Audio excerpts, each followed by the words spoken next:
ये सौभाग्य है हमारा कि दीपदान के बाद सबसे पहला उद्बोधन अगर किसी का हो रहा है तो वो नारी शक्ति का है, जिसके बिना सब कुछ अधूरा है। महिला सशक्तिकरण की प्रतीक साक्षात ऐसी प्रतिमूर्ति को एक बार जोरदार तालियों के साथ मैं मंच पे आमंत्रित करता हूं। मैम राखी मेहरा जी।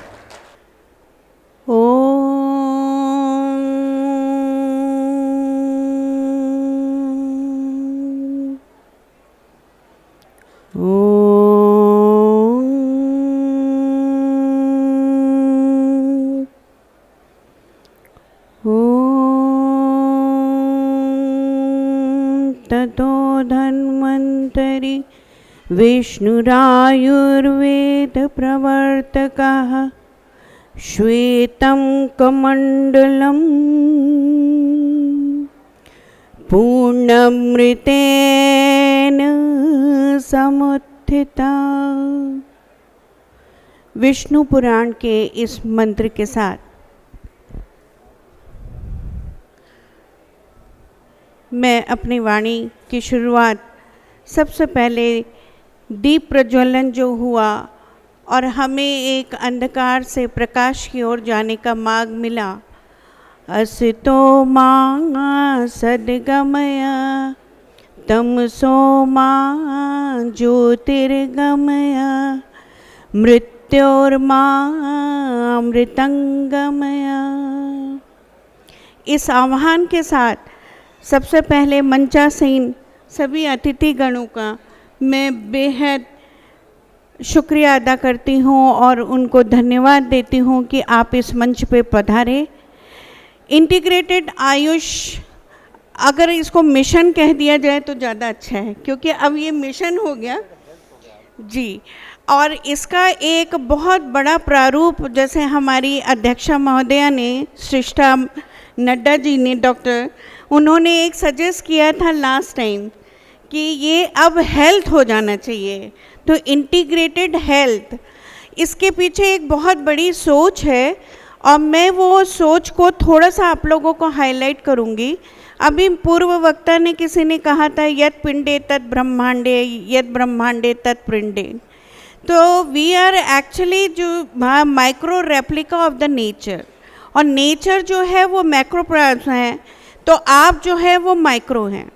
अब जो नेचर में है वो हम में है और हम में जो है वो नेचर में। एक छोटे से उदाहरण से बताती हूँ कि आप किस तरह से कह सकते हैं कि नेचर में जो है, तो हम लोग कहते हैं कि पंच महाभूत, जब किसी की मृत्यु होती है तो केवल मिट्टी रह जाती जिसको बोलते हैं, तो वो है पंच महाभूत, क्योंकि उसमें से आत्मा निकल जाती है। और यदि हम भारतीय दर्शनों की बात करें तो सांख्य दर्शन ने बहुत अच्छे से बताया है कि हम 24 तत्व से और 25 तत्व से मिलके बने हैं। अब ये एक बहुत बृहद विषय है, उसमें अभी पूर्व वक्ता ने एक ने ये भी कहा था कि शारीरिक के साथ साथ मानसिक पक्ष का भी बहुत कुछ योगदान है। और शारीरिक, that is what WHO has adopted the definition of Sushruta. जो सुश्रुत जो है वो हमारे आज से 5000 वर्ष पूर्व उन्होंने वो परिभाषा दी थी। समदोष समाग्निश्च सम धातु मलक्रिया प्रसन्न आत्मा इंद्रिय मन स्वस्थ इत्यभिधीयते। That means WHO has adopted the definition of health, that health is not merely physical well-being, but it is associated, amalgamated rather, with spiritual health, mental health and emotional health. और ये स्वस्थ इंद्रिय मन इत्यभिधीयते बहुत पहले कह दिया गया। जो पहली लाइन है समदोष, तो दोष है जो बॉडी के कंस्ट्रक्शन करते हैं, जो बॉडी के जो आपके ह्यूमर है, जो फिजियोलॉजी करते हैं, तो वो दोष है। वो 3 हैं, वात पित्त कफ। ये क्या है? वात है वायु जो ब्रह्मांड में बह रही है, जो कॉस्मोस में है, मतलब हम कह रहे हैं यत ब्रह्मांडे तत् पिंडे। तो जो वायु वहाँ है वो वायु हमारे यहाँ है। जो सारी चीज़ मूवमेंट, किसी भी सेल में मूवमेंट किस तरह से होता है, वो चाहे खून का बहना हो या नर्व्स का हो, वो जो सेंसेशन है, जो मोटर फंक्शन है, ये सारे जो हैं वो प्राण यानी वात से रिलेटेड है। तो एक बात समझ में आया छोटे तौर पे कि मूवमेंट, शरीर भी डेड है अगर उसमें वात नहीं है। तो ये पित्त क्या है? शरीर डेड है यदि उसमें टेम्परेचर नहीं है।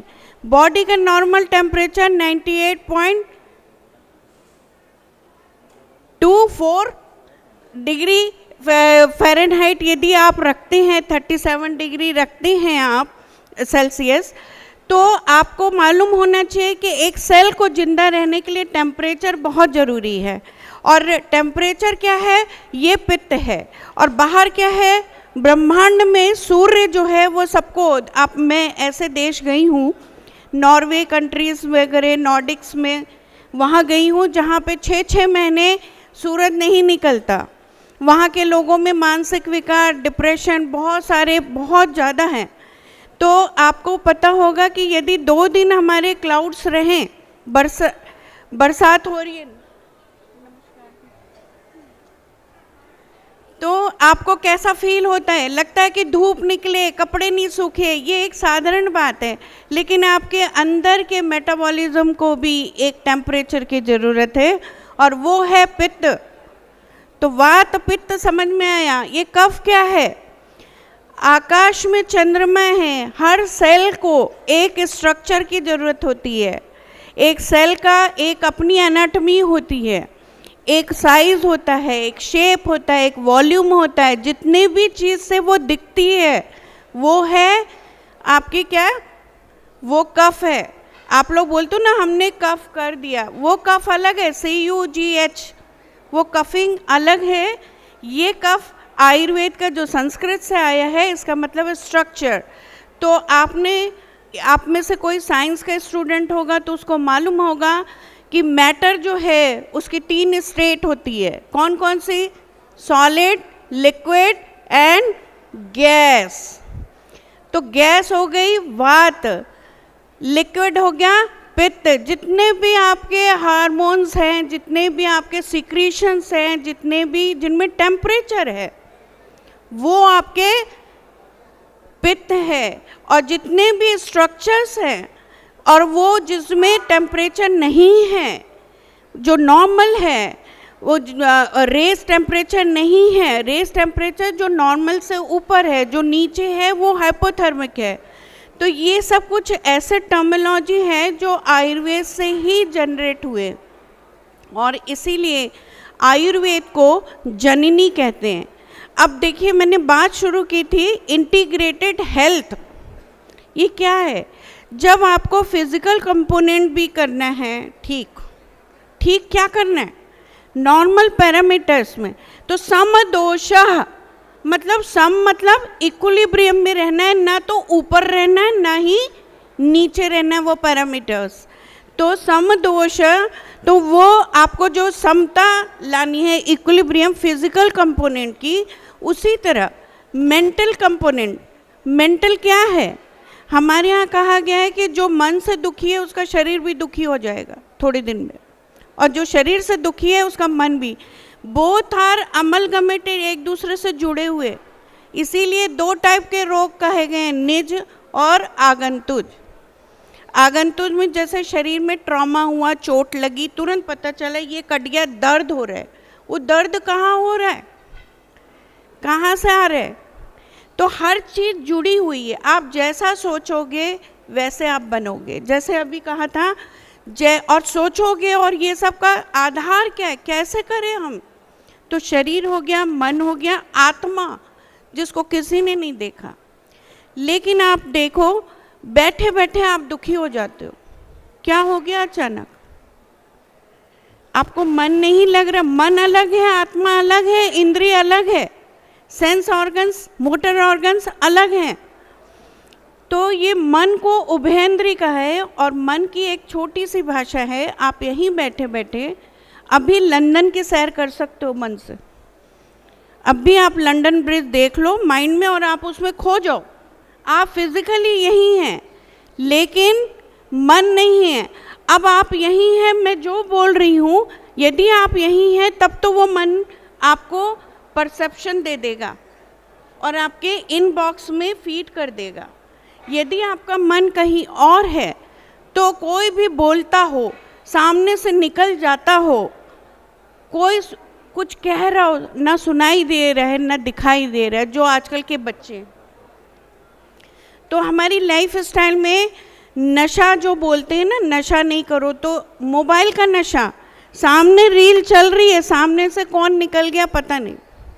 तो मन जब तक नहीं जुड़ेगा, तो क्योंकि हमारे बीच बहुत माननीय और सदस्य भी हैं जिनको सबको कहना है, मुझे ये अवसर दिया, बहुत बहुत धन्यवाद। लेकिन मैं अपनी बात ये बताते हुए कि शारीरिक, मानसिक और इमोशन क्या है, अपनी प्रत्याहार, योग में कहा गया है प्रत्याहार मतलब होता है कि कोई भी चीज अति में नहीं ग्रहण करना और कोई भी चीज़ से अनशन नहीं करना, मतलब रोकना नहीं।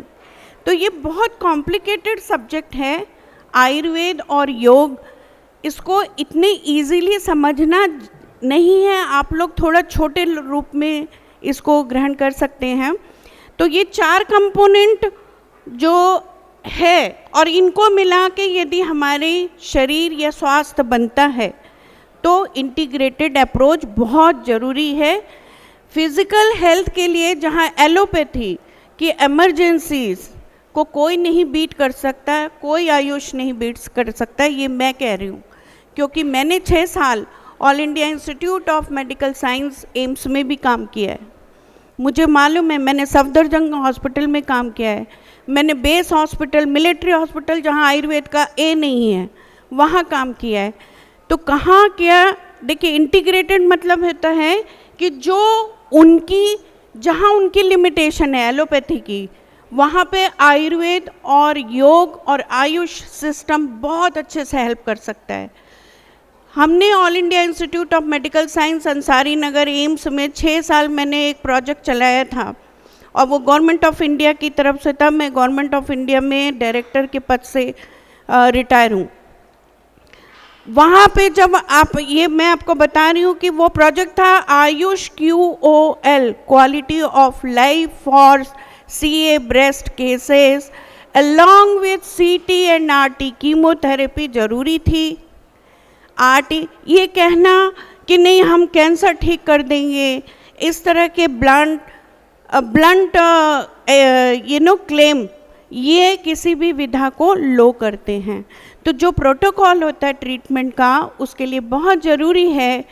अब ये हाइट है, मैं धन्यवाद देना चाहूँगी डॉक्टर सृष्टा नड्डा जी का, जिनका ये विचार था, और धन्यवाद देना चाहूँगी हमारे जनरल सेक्रेटरी साहब डॉक्टर विपिन कुमार जी का, जिन्होंने इसको इम्प्लीमेंट करके ये आज इस स्थिति में हम लोग लाए।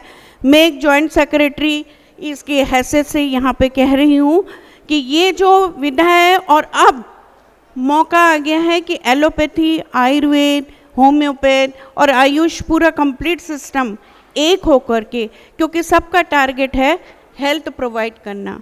तो prevention is always better than cure, ये कहा गया है। लेकिन आयुर्वेद और योग दोनों ये भी कहते हैं कि निदानस्य परिवर्जनम, तो निदान का परिवर्जन कैसे करना है, अगर डिजीज़ हो गई तो उसका इलाज सबको मिलके कैसे करना है। इसी उद्देश्य से मैं आप लोगों को अंतिम अपनी लाइन ये बताना चाहूँगी कि when I had visited to चेक Republic, sir doctor Agrawal ji, मैं आपसे मिल चुकी हूँ मौलाना आज़ाद मेडिकल कॉलेज में, मैं MS चौधरी ब्रह्म प्रकाश के उसके इंटरव्यू के लिए आई थी, आप थे सर। तो ये when I had represented Ayush in Czech Republic in international trade fair, and I was a delegate for Ayurved from Ayush. Then वहाँ पे मैंने एक सीरीज ऑफ लेक्चर्स डिलीवर की थी मेडिकल स्टूडेंट्स को, and all were doctor. So one of the doctor has stood up and he asked me, doctor, you had explained this and that, very nice, and such a elaborative knowledge of Ayurveda, yoga and all, but can you tell me something about Tulsi? Sir, he didn't ask me. He was a medical doctor. He didn't ask me about the Ocimum sanctum. Ocimum sanctum is the Latin name of Tulsi. उसने deliberately मुझसे पूछा कि क्या आप तुलसी के बारे में बता सकते हैं.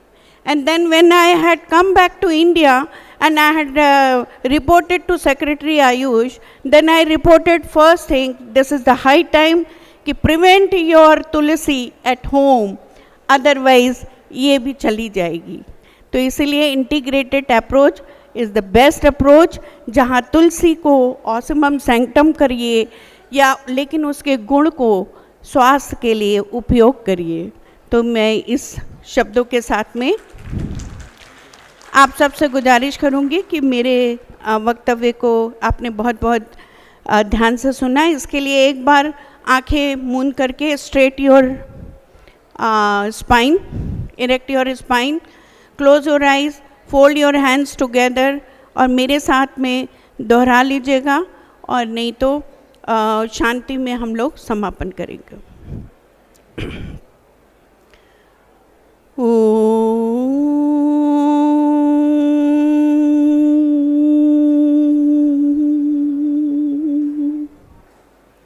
बोलिए.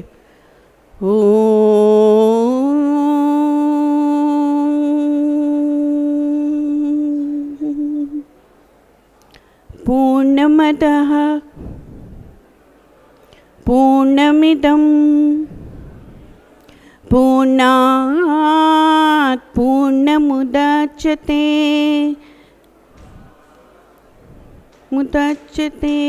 पूर्णमदः पूर्णमिदं पूर्णात् पूर्णमुदच्यते पूर्णस्य पूर्णमादाय. बोलिए. पूर्णस्य पूर्णमादाय पूर्णमेवावशिष्यते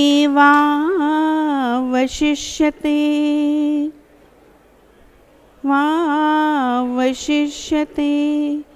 ओम शांति शांति शांति.